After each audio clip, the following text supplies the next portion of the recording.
দাউদ আলাইহিস সালাম এমন এক সময় জমিনের মধ্যে পদার্পণ করেছিলেন যেই সময় অস্ত্রের বাহাদুরি চলতো বেশি।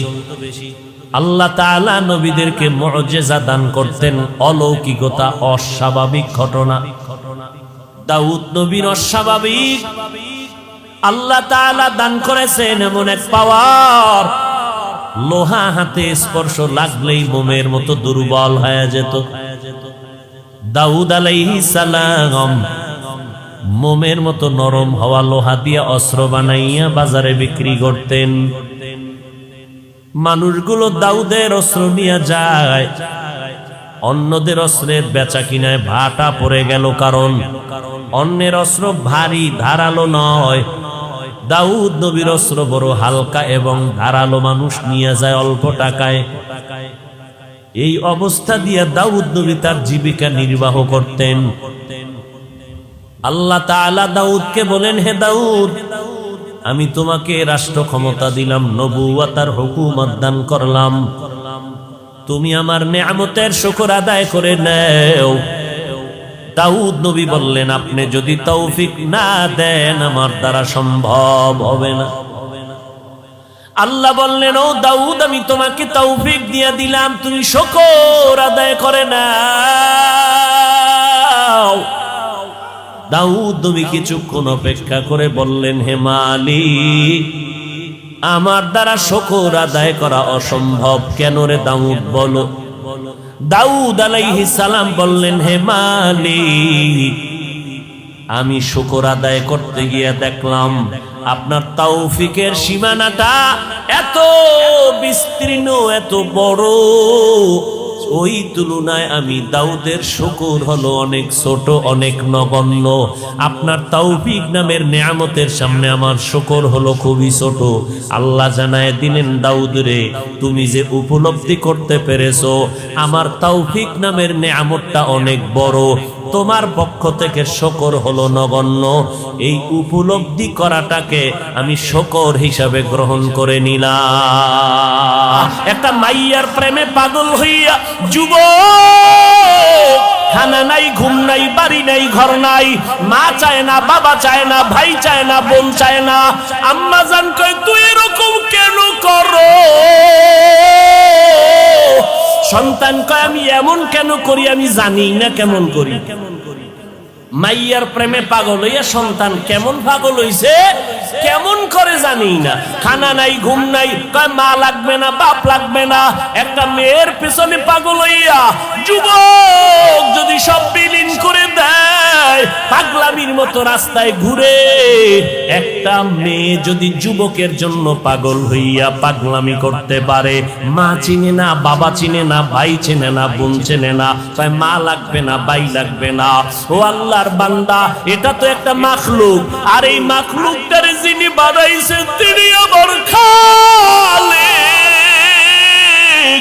ওই আমার মাওলার মোহাব্বত যার সিনার মধ্যে একবার ঢুকবে, ওই বান্দা যে গবেষণা করে হাঁটতে, চলতে, উঠতে, বসতে, যখন আমার মালিকের নিয়ে গবেষণা করে, ওই মাওলার মোহাব্বত যখন অন্তরের মধ্যে জমা হয়ে যায়, ওই বান্দা দিন দিন দিন দিন শুধু মায়া বাড়ে, মোহাব্বত বাড়ে, বাড়তে বাড়তে বাড়তে বাড়তে মাওল ভালোবাসায় বান্দা যখন ডুব দেয়, ওই বান্দা তখন নিজের স্বাভাবিক অবস্থাকে ধরে রাখতে পারে না।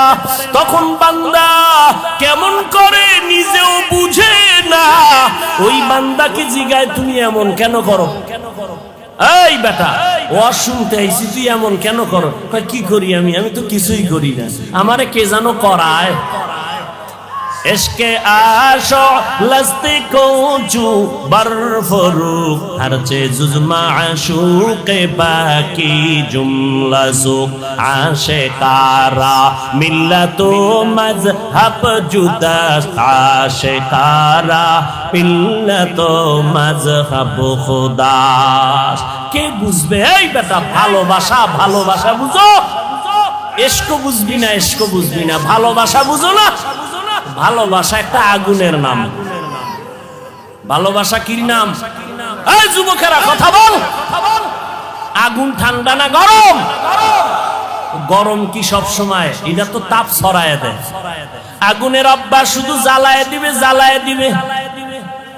ইশকের আগুন যার সিনার মধ্যে একবার লাগবে, ওই অন্তরে তো মাওলার ইশক আর মোহাব্বতের আগুন যখন জ্বলে, তখন আমার আল্লাহ ছাড়া কাউকে পছন্দ করে না। গায়রুল্লাহকে আগুন দিয়ে জ্বালায় দেয়। আমার মা নাই, আমার বাবা নাই, আমার ভাই নাই, আমার বাড়ি নাই, আমার ঘর নাই, আমিও নাই, একমাত্র আছে আমার মালিক। আমি আমার আল্লাহর মোহাব্বতের দেওয়ানা, পাগল হয়ে গেলাম। এরে নবীর উম্মতের দল, কেন বুঝো না রে বাবা? ওই বিদেশে খেলোয়াড়ের লাইনে, খেলোয়াড়ের সিস্টেমে চুল কাইটা ইন্দুরার বান্দর হয়ে গেছে। আছে না নাই? গুলশান জুমার মসজিদে নামাজ পড়াই, একজন একা, হুজুর আমার ভাগ্নের জন্য দোয়া করবেন। কি কয়? মরে গেছে। কেমনে? কয় ফাঁসি দিছে। তো ফাঁসি দিছে কেন? কয় যে ও চাইছিল ওই ক্রিকেটারদের লাইনে, বিদেশি এদের লাইনে চুল কাটবে, কাটতে দেয় নাই, জিদ কইরা ফাঁসি দিছে। এবার যুবক যুবতীর জন্য পাগল, যুবতী যুবকের জন্য পাগল। জীবনে দেখাও, কথা বলতে বলতে বলতে বলতে মায়া, এত মোহাব্বত আর ভালোবাসা জন্মে গেল, না দেখি এখন পাগলের মতো হয়ে গেল। চেহারাটা শুকায় যায়, খানার খবর নাই, ঘুমের খবর নাই, জল্পনা কল্পনা। যারে আমি এত ভালোবাসি, যার কথা এত মজা পাই, রাত কাটায় দিলাম, ঘুম নষ্ট করলাম, খানা খাই না, ওই ভালোবাসার মানুষটারে আমি কখন কাছে পাবো? আমার কলিজা ঠান্ডা হবে। ও ভাই, দুনিয়া বুঝছো, আখেরাতটা কেন বুঝো না রে বাবা?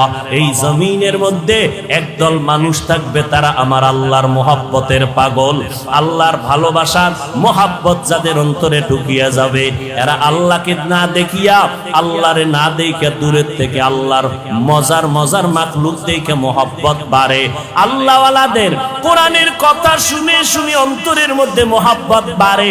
বাড়তে বাড়তে এমন একটা পাগলামির অবস্থা হয়, এমন এক সময় আসে এখন শুধু কিছুই চায় না, মালিকের একটু দেখতে মনে চায়, মালিকের একটু মোলাকাতের জন্য পাগল হয়ে গেল। এরে নবীর উম্মতের দল, পয়গম্বর মুসা নবী তুর পাহাড়ে গেলেন আগুন আনার জন্য। আগুন আনতে গিয়া মুসা নবী পাহাড়ের মধ্যে যখন কদম দিলেন, একটা আওয়াজ হলো, ইয়া মুসা ফাখলা'না আলাইকা বিল ওয়াদিল মুকাদ্দাসি তুয়া। এই মুসা, জুতা খোল, জুতা খোল, এটা আমার পবিত্র উপত্যকা। মুসা কয়, আওয়াজ দিলে মানুষ ডান দিক থেকে না হয়, বাম দিক থেকে না হয়, সামন দিক নয় পিছন দিক, কিন্তু আওয়াজটা চারো দিক থেকে কানে ঢুকলো। আমি জিজ্ঞাসা করলাম, কে দিলেন আওয়াজটা? কয়, আনা রব্বুক, আমি তোর রব, আপনি আমার রব। মুসা নবী বলে, আমি যত সামনে আগাই আগুন তত পেছনে যায়। এইবার আমার রবের যখন আমি ডাক পাইলাম, আমার রব, ওই রবের সাথে এবার কথা বলতেছি, এক কথা, দুই কথা, তিন কথা, কথা বাড়ে, মোহাব্বত বাড়ে, কথা বাড়ে, মোহাব্বত বাড়ে, কথা বাড়ে, মোহাব্বত বাড়ে। এবার মুসা নবী কয়, মোহাব্বত বাড়তে বাড়তে বাড়তে বাড়তে এমন মোহাব্বত গালেব হয়ে গেল। এক পর্যায়ে মুসা নবী কয়, আল্লাহ, কথা কইয়া কত আর দূরে রাখবা, রব্বি আরিনি, ও আল্লাহ তুমি আমার একটু দেখা দাও, তোমারে দেখতে মনে চায়। ও দয়ার মালিক, তোমারে জানি দেখলে কেমন লাগে। ও আল্লাহ, তুমি আসমান বানাইছো কত সুন্দর, জমিন বানাইছো কত সুন্দর, ও আল্লাহ তুমি না জানি কত সুন্দর। আবা সুলাইমা দাদে মুলকো সরওয়ারি, সদমতি এ খাতে মশদে ওয়াপরি। দলিল ছাড়া সমাধান হবে না। বলেন আপনারা, সিজদা করা গুনাহ না সওয়াব? ভালো করে বলেন। সিজদা করা সওয়াব। এই সিজদা যদি কেউ পীরের কদমে লাগায় দেয়, সিজদা যদি কবর মাজারে দেয়, সবাই বলেন না কেন? কিন্তু যারা মাজারে সিজদা দেয়, কবরে দেয়, পীরের কদমে দেয়, বলেন তারা কি গুনাহ মনে করে সিজদা করে? কখনোই না। আপনি যদি গিয়া ধমক দিয়া বলেন এই সেজদা কেন করছো, গায়রুল্লাহকে সেজদা করা হারাম, আপনার সামনে গরম মেজাজ নিয়ে দাঁড়ায় বলবে কেন তুমি হারাম বললা, হযরত বলো কেন হারাম, দলিল দাও। আপনি দলিল দিলেন ইবাদতের সেজদা আল্লাহ ছাড়া অন্য কাউকে করা যাবে না, হারাম। ওই বান্দা পাল্টা জবাব দিবে আমরা যে মাজারে সেজদা করি, আমরা যে পীরের কদমে সেজদা করি, এটা ইবাদতের জন্য দেই না, এটা তাজিমের জন্য, সম্মানের জন্য দেই। আপনি যদি বলেন তুমি যে সম্মানের জন্য মাজারে পীরের কদমে সেজদা দিলা, দলিল কি? বলে এক নাম্বার দলিল আমার আল্লাহ নিজেই তো আদম নবীরে সেজদা করার কথার জন্য অর্ডার করলেন, সমস্ত ফেরেশতারা সেজদা করলো সম্মানের জন্য। দলিল নাম্বার 2, আব্বা আম্মা সহ ভাইয়েরা দৌড়াইয়া গিয়া মিশরের জমিনে ইউসুফ নবীর কদমে সেজদা করেছিল, এটা সম্মানের জন্য সেজদা। দলিল পাইছেননি? কাহা পাইছি, এবার চুপ থাক, কথা কম কবি। আমরা তো দলিল ছাড়া চলি না, আমরা পীরের কদমে সেজদা দেই, এটা সওয়াবের জন্য, ইবাদতের না, এটা সম্মানের সেজদা। ওই আহমককে এখন আর দলিল দিয়া হবে না, এইবার কানে ধরে জিজ্ঞাসা করো তুই কি আদম নবীর উম্মত না ইউসুফ নবীর উম্মত? তখন আহমক বলবে আমি তো মদিনাওয়ালা নবীর একজন আশেক। এবার কানে ধরে শুনে রাখ, মদিনাওয়ালা নবীর ধর্মে, মদিনাওয়ালা নবীর আদর্শের মধ্যে, শরীয়তে আল্লাহ ছাড়া অন্যকে সিজদা দেওয়া হারাম। চাই তুমি সম্মানে দাও আর ইবাদতে দাও, আল্লাহ ছাড়া আর কাউকে সিজদা দেওয়া। মায়ার নবী উটের পিঠে চললেন, হঠাৎ উট হোঁচট খেয়ে পড়ে গেল, মায়ার নবীও পড়ে গেলেন। উট ভুল স্বীকার করে ফেললো, নবীর সামনে এসে সেজদা করলো। এবার সাহাবী দাঁড়ায় বলেন নবী, উট আপনাকে সেজদা করেছে, আমরাও তো করা দরকার। নবী বলেন না, সেজদা যদি আল্লাহ ছাড়া আর কাউকে দেওয়ার প্রয়োজন মনে করতাম তো আল্লাহ পাক আমার দ্বারা বলাইতেন ও নারীরা স্বামীর কদমে সেজদা করো। স্বামীর কদমে যেহেতু সেজদা চলবে না, কারণ আল্লাহ ছাড়া অন্য কাউকে সেজদা করা যাবে না। এইবার আপনাদের একটা বাংলা যুক্তি পেশ করি, আপনারা একটু বলেন আমার নবীর থেকে দামি কোন পীর জমিনে আছে? কোন মুফাসসির, মুহাদ্দিস, মুফতি সাহেব? আমার নবীর মতো দামি কোন পীর জমিনের মধ্যে নাই। আমার নবীর মাজারের মতো দামি মাজার আর আছে কোনটা? নাই। আজমিরের মাজার, খানজাহান আলীর মাজার, শাহজালালের মাজার আসেনি?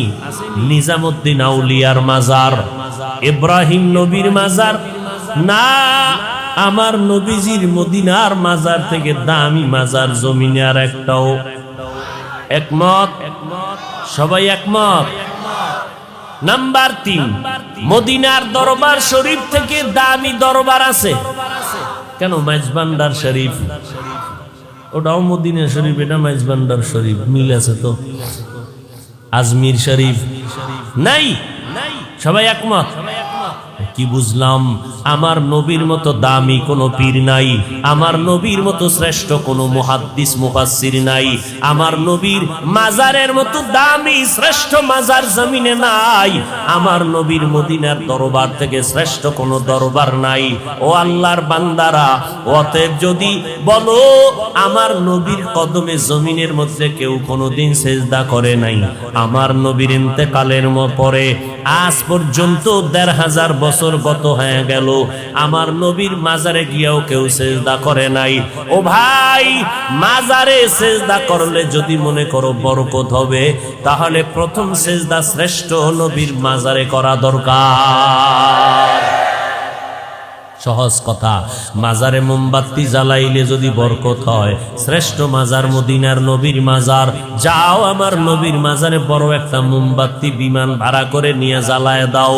ওরে বান্দা, দরবার শরীফে গরু আর জবাই করলে যদি বরকত হয়, মদিনার দরবারে গিয়া বড় একটা গরু জবাই করে দাও।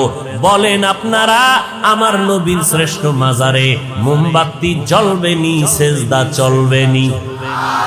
ফাইনাল কথা, আমার শ্রেষ্ঠ নবীর শ্রেষ্ঠ মাজার শ্রেষ্ঠ দরবারে যা চলবে না, জমিনের অন্য কোন দরবারে আর মাজারেও তা চলতে পারে না।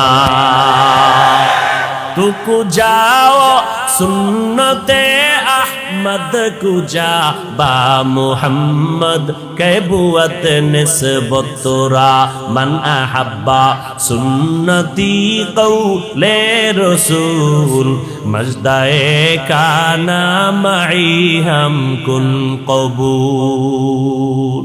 খারাপ লাগতেছে? ও ভাই সাউন্ড বাড়াও। হায় হায় হায় হায় হায়, আল্লাহ হেদায়েত দান করে। ফামান কানা ইয়ারজু লিকা রাব্বিহ ফালইআমাল আমালান সালিহা। এতক্ষণ আলোচনার দ্বারা কি বুঝলেন? আমল লাগবে নি? কম না বেশি? আমল। যেই বান্দারা বলে আমল বেশি দরকার নাই, তাকে জিজ্ঞাসা করেন, হযরত আপনার টাইটেল যা শুনলাম বলে আবু বকরের থেকে আপনার ইলম বেশি নি? কি কইব বেশি? ওমরের থেকে বেশি, ওসমানের থেকে বেশি, আলীর থেকে বেশি। তারা কেমন জান্নাতি সাহাবী? আবু বকর, ওমর, ওসমান, আলী সহ সাহাবায়ে কেরামের মতো আমলওয়ালা জমিনে আর কেউ আসবে? এই কথা কন না কেন? এটি ঔষধ দিচ্ছি, ঔষধ ভালো করে ধরে রাখবেন। ফিতনা ওই যে বললাম একটু আগে, সোনার বাংলা ইসলাম কায়েম হবে কিনা চিন্তা হলেও অনেক অনেক অনেক পরে। এর আগে রাশিয়া কায়েম হবে কেন? আমাদের ইখতিলাফ, মতানৈক্য, টুপিওয়ালাদের কারণে। আল্লাহ হেদায়েত দান করুন। মানুষ মহব্বতে বয়ান শুনবে ভক্তি শ্রদ্ধা নিয়ে, ঠিক না? তো এখন আপনি আলেমের বিরুদ্ধে ভক্তি শ্রদ্ধা নষ্ট করে দিলেন, ময়দানে নেমে নবীদের বিরুদ্ধে ষড়যন্ত্র লাগায় দিলেন। মুআবিয়ার বিরুদ্ধে বয়ান, সাহাবায়ে কেরামের বিরুদ্ধে আওয়াজ।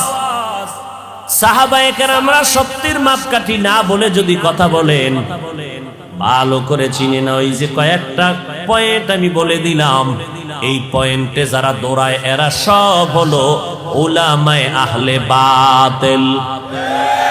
উলামায়ে মানুষের পায়ে ধরে ধরে ধরে ধরে বলি, ভাইজান সন্তানটারে তানটারে মাদ্রাসায় দেন। আপনি স্কুলে পড়াবেন, ডাক্তার বানাবেন, ইঞ্জিনিয়ার বানাবেন, আপনার সন্তান এমপি হবে, ডিসিএসপি হবে, আলহামদুলিল্লাহ। তবে আপনি ছোট থেকে কোরআন পড়ান। ডিসি সাহেবের সাথে দেখা, ডিসি সাহেব কয়, হুজুর আমাদেরকে ভিন্ন লাইনের মনে করবেন না, আমিও কোরআন পড়ি ডেলি। ডিসি সাহেব আপনি কোরআন কই শিখলেন? কয় ছোট সময় যখন হাঁটতে পারি অল্প অল্প, ওই সময় আমার আব্বা জান বাড়ির দরজার মক্তবে আমারে কোরআন পড়াইছেন। ও আল্লাহর বান্দা, আমার নবীর তাবিজ নাও। মদিনার নবী বলেন, ও সন্তানের মা বাবারা, সন্তানের বয়সটা যখন 7 বছর হবে, সন্তানের দাওয়াত দিয়া নামাজের মুসাল্লায় দাঁড় করাও। যদি 10 বছর হয়ে যায়, শাসন যদি করতে হয়, শাসন করিয়ে হলেও নামাজের মুসাল্লায় দাঁড়াও। কারণ ছোট থেকে যদি আড়াইয়া না উঠাও, তাহলে সন্তানকে গড়ানো কোনোদিন বড় হলে হবে না। 10-এর পরে ঘাড় সোজা হয়ে যাবে, ওই সন্তানকে আর বাঁকা করতে পারবা না। এই জন্য 7 বছরের সময় ও আব্বা জান সন্তানটারে নামাজের মুসাল্লায় দাঁড় করায় দাও, দাওয়াত দাও। 10 বছরের সময় একটু গরম কথা বলো, শাসন করিয়া তারপরে লাইনে উঠায়া দাও। এখন আমরা ওই ছোটবেলার থেকে পাগড়ি পরা শিখছি, মাদ্রাসায় যাইয়া ওস্তাদের সামনে কেমনে বসা লাগে আদব শিখলাম, পাগড়ি বাঁধা শিখলাম। ওই জায়গার আমলটা এখনো মুহাব্বতের সাথে করি। রাতের বেলা তাহাজ্জুদের অভ্যাস করেছি। ওই সময়ে যদি আমাদেরকে আমাদের ওস্তাদেরা তাহাজ্জুদের অভ্যাস না করাইতেন, এখন তাহাজ্জুদ পড়তে মনে চাইতো না। ও আল্লাহর বান্দারা, মদিনার নবী যদি বলে অল্প ছোট বয়সে গড়াইয়া উঠাও, নামাজের মুসাল্লায় দাও, কয়েক সূরা কেরাত পারে না, এমনি এমনি দাঁড় করাও, আস্তে আস্তে শিখবে। এখন যদি কেউ কয় আগে সূরা পড়াও, মুখস্থ করাও 10 সূরা, এরপরে নামাজের দাঁড় করাও, তাহলে 10 বছর পার হয়ে যাবে, সম্ভব হবে না। আর মা বাবার দ্বারা তো হবেই না। আমি একজন বক্তা, আমি যদি আমার সন্তানরে মানুষ বানাইতে পারতাম, তাহলে আমি কেন আমার সন্তানের অন্য মাদ্রাসায় পড়াই? ডাক্তার সাহেব হাজার হাজার রোগীর চিকিৎসা করে, নিজে লেখাপড়া করাইয়া সন্তানটারে মানুষ বানায় না কেন? সন্তানটাকে কলেজ ভার্সিটিতে দিল কেন? নিজের দ্বারা সম্ভব না, অন্যের কাছে পাঠাও, সে তোমাকে মানুষ বানাবে। এখন আল্লাহর নবী বললেন ছোট থেকে গড়াও। আবার যদি কোন আলেম বলে মাদ্রাসায় সন্তানকে ছোট বয়সে দিয়া সন্তানের কোনো লাভ হবে না, পাগড়ি বাঁধাইয়া মাথা নষ্ট করে দিলা, সন্তানগুলো পঙ্গু হয়ে যাইতেছে। আল্লাহর কসম, আমার সোনার বাংলায় তাকায় দেখো, যারা হেফজখানায় পড়ে, যারা মক্তবে পড়ে, নুরানি মাদ্রাসায় পড়ে, একটা সন্তান আজ পর্যন্ত মাথা নষ্ট হয় নাই। বরং এই ছোট বাচ্চা তাকরিমের মতো বাচ্চাটা ওই 111টা রাষ্ট্রের মধ্যে আমার সোনার বাংলার সম্মান নিয়ে আসলো কোরআন পড়ানোর মাধ্যমে। 8 মাসে সন্তান কোরআন হেফজ করে ফেললো। ওরে নবীর উম্মতের দল, আর কোন আলেম যদি বলে এই সন্তানগুলো মাদ্রাসায় দিয়া অল্প বয়সে এদের পঙ্গু বানায় লাভ নাই, খোদার কসম করে বলবো ওই নবীর হাদিস মতে এই আলেমকে আহলে বাতিল সারা বলার কোনো রাস্তা নাই। ওই বান্দা হক না বাতিল? আমরা হকের পক্ষে না বাতিলের পক্ষে? এরে নবীর উম্মতের দল, হ্যাঁ, দুই একটা অপ্রীতিকর ঘটনা হয়ে যায়। এটা মা বাবার বেলায়ও হয়। সন্তানের একটা থাপ্পড় দেওয়ার অন্যায় করেছে, এমন মায়ের দিছে হসপিটালে দৌড়, এরকম হয় না? তো দুই একটা অপ্রীতিকর ঘটনা যদি কোন মাদ্রাসার শিক্ষক করে ফেলে, ছাত্রের উপরে আক্রমণ করে, আঘাত লেগে যায়, এটা তো মাইকে মানুষের সামনে বলিয়া আলেমের প্রতি হিংসা আর দূরত্ব তৈরি করার কোনো মানি হতে পারে না। নবীর উম্মতের দল বলবেন, হাফিজ ভাই আপনি কেন আলেমের বিরুদ্ধে বলেন? আমরা তো আহলে হকের বিরুদ্ধে বলি না, আমরা যারা আলেমের ব্যানার লাগাইয়া উম্মতের ঈমান ধ্বংস করতে চায় এদের বিরুদ্ধে বলতেই হবে, না বললে রাসূলের হাদিসের অনুযায়ী গুনাহ হয়ে যাবে। ভাইরা আমার, এই জন্য খুব সাবধান, সন্তানগুলোকে মানুষ বানাবেন। আর মানুষ বানানোর একমাত্র কারিগরি আদর্শ হলো মদিনাওয়ালা নবীর আদর্শ। এরে নবীর আশিক, আল্লাহর নবী সুন্দর আদর্শ উপহার দিয়ে গেলেন। আল্লাহ বলেন, রবের সাথে যারা মুলাকাত করতে চাও শুধু তাদের জন্য কর্মসূচি, নেক আমল করো। সবার আমলের দরকার নাই, আমলকে করবে। আল্লাহ কয়, আমার সাথে যাদের মুলাকাতের আশা আছে তারাই শুধু নেক আমল করবা। যারা মালিকের সাথে মুলাকাতের চিন্তাও নাই, তাদের নেক আমলের কোনো দরকারও। या इलाही मुझसे मुझको दूर कर, ताके देखो मुझ में तुझको एक नजर। আসলে কারবার কি? মালিকের দেখার তামান্না কলবে আসবে কখন? মালিকের তো চিনেই না। একজনের চিনলে না মোহাব্বত বাড়ে, না চিনলে তো মোহাব্বত বাড়ে না। আমি আমার উস্তাদকে চিনেছি, উস্তাদের জন্য আমার জীবন পাগল। আমি আমার নেতাকে চিনলাম, তার জন্য জীবন পাগল। আমি আমার বন্ধু চিনলাম, বন্ধুর জন্য জীবনটা পাগল। ও আল্লাহর বান্দা, যেই বান্দা আমার মালিকের পরিচয় পাবে, ওই বান্দা কেন মালিকের নামের পাগল হবে না? আল্লাহ তাআলা বলেন, রবের সাথে মোলাকাত যারা করতে চাও তারা নেক আমল করবা, তবে সাবধান, শিরিকের মধ্যে ঢুকবা না, শিরিকের মধ্যে ঢুকবা না, খবরদার।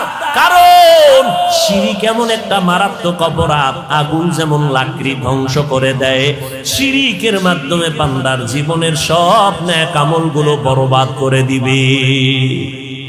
আল্লাহ কয়জন? ওই এক আল্লাহ, এটা মানার নাম তাওহীদ। আমার আল্লাহ যে এক, বলেন আমার আল্লাহ কোন দিক থেকে এক? ঘুমান ঘুমান। আমার আল্লাহ সব দিক থেকে এক। ওই আল্লাহর সাথে আর কোনো দুই নাই। আমার আল্লাহ রিজিক দেওয়ার বেলায় এক। আমার আল্লাহর ক্ষমতার মতো কারো ক্ষমতা নাই, আমার আল্লাহর গুণের মতো কারো গুণ নাই। কেউ যদি বলে আমার আল্লাহর মতো আরো আল্লাহ আছে, আল্লাহর ক্ষমতার মতো আর একজনের ক্ষমতা আছে, আমার আল্লাহর গুণের মতো আরো কারো গুণ আছে, মনে করার নাম শিরিক। যারা মনে করবে তাদের নাম মুশরিক। আল্লাহ তাআলা বলেন, সব গুণ আমি চাইলেই মাফ করে দিব, শিরিকওয়ালাদের গুনাহ সহসায় ক্ষমা করব না। ফালা নুকিমু লাহুম ইয়াউমাল কিয়ামাতি ওয়াজনা, কিয়ামতের দিন শিরিকওয়ালা আমল আমি ওজনই করব না, এদের জন্য আমি জান্নাত হারাম করে দিলাম। আমাই ইউশরিক বিল্লাহ ফাকাদ হারামাল্লাহু আলাইহিল জান্নাহ। ও দয়ার মালিক, মেহেরবানি করে শিরিক মুক্ত ঈমান আমাদেরকে দান করেন। আল্লাহর মতো আরো একজন আল্লাহ, আল্লাহর গুণের মতো কারো গুণ? আল্লাহর একটা গুণ হলো তিনি আলিমুল গায়বি ওয়াস শাহাদা। আল্লাহ হলেন গায়বের মালিক। বলেন এই গুণটা আরো কারো মধ্যে আছে? যদি কেউ মনে করে আমার পীর সাহেব গায়েব জানে, তো আল্লাহর গুণের সাথে শরীক করা হলো। আল্লাহ এই গুণটা আমার এক, এই গুণের সাথে আর কারো অংশীদারিত্ব নাই। আমার নবীও গায়বের মালিক না, গায়বের মালিক একমাত্র আমার। জিব্বা নারায় বলেন কে? আমার আল্লাহ একক গায়বের মালিক। আর একটা আমার আল্লাহর গুণ আছে, হাজির ওয়া নাজির। এই গুণটা আর কারো? বলেন আছে? আমার আল্লাহ হাজির ওয়া নাজির।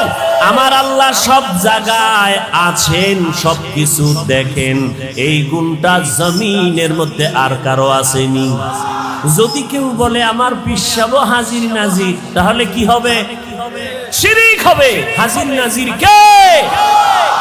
ও বান্দা, আমার আল্লাহ হাজির ওয়া নাজির। ও আমার আল্লাহর মতো হাজির নাজির কেউ নাই। আমার আল্লাহ সব জায়গায় হাজির উপস্থিত। আমার আল্লাহ সব জায়গায় আছেন, সবকিছু দেখেন। এই ক্ষমতা আর কারো নাই।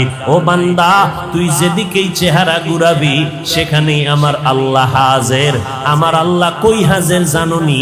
আমার আল্লাহরে তালাশ করতে আমেরিকা যাওয়া লাগবে না, আমার আল্লাহরে তালাশ করতে লন্ডন যাওয়া লাগবে না। ওয়াফি আনফুসিকুম আফালা তুবসিরুন।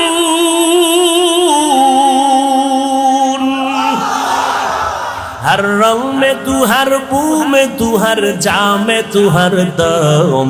हर रंग में तू, हर बू में तू, हर जा में तू, हर दम। देखता हो जिधर चाहता हो आपके रहम करम।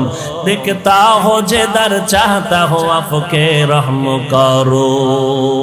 আল্লাহরে না চিনলে তো বান্দা মোলাকাতের চিন্তা আসবে না। হুজুরের গুণগান শুনলাম অনেক, মনটা চায় একটু হুজুরের দেখ দেখবো এত সুন্দর হুজুরের গুণগান। এই এত সুন্দর বিল্ডিংটা বানাইলো কে? এক রাজমিস্ত্রি, তাই নাকি? এত সুন্দর লোকটা, অনেক সুন্দর কারিগর। আমার বাড়ি করলে এই ইঞ্জিনিয়ারটারে ডেকে নিব, রাজমিস্ত্রিটারে ডেকে নিব।